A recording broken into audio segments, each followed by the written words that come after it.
শয়তান চিন্তা করলো আইয়ুবের তো পারলাম না রবের প্রতি অসন্তুষ্টির ভাব প্রকাশ করতে, তো রহিমার কাছে যাই সে একজন ডাক্তার সাজছে। কি সাজছে? শয়তানে হয়েছে ডাক্তার।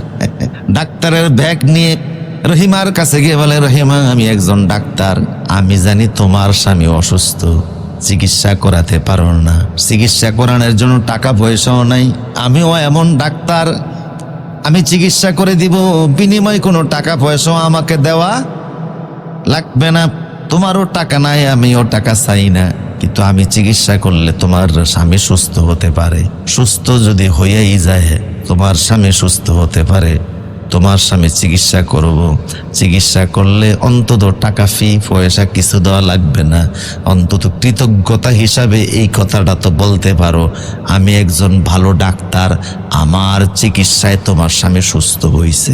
কথা না কি কইবা? আমি একজন ভালো ডাক্তার, আমার সুচিকিৎসায় তোমার স্বামী সুস্থ হয়েছে, এই কথাটা তো অন্তত কৃতজ্ঞতার জায়গা থেকে বলতে পারো।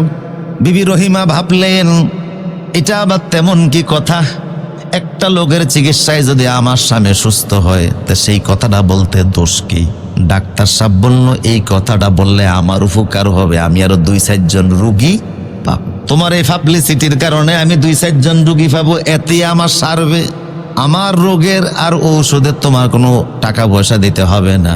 বিবি রহিমা গিয়া স্বামী আইয়ুব নবীর সাথে পরামর্শ করলেন, এমন একজন ডাক্তার আপনার চিকিৎসার জন্য আমাকে পরামর্শ দিয়েছে, উনি আপনার চিকিৎসা করবে, বিনিময়ে কোনো টাকা পয়সা দেওয়া লাগবে না, তবে আমরা এতটুকুন কথা যেন প্রচার করি এবং বলি যে উনি ভালো ডাক্তার, ওনার চিকিৎসায় আপনার সুস্থতা এসেছে।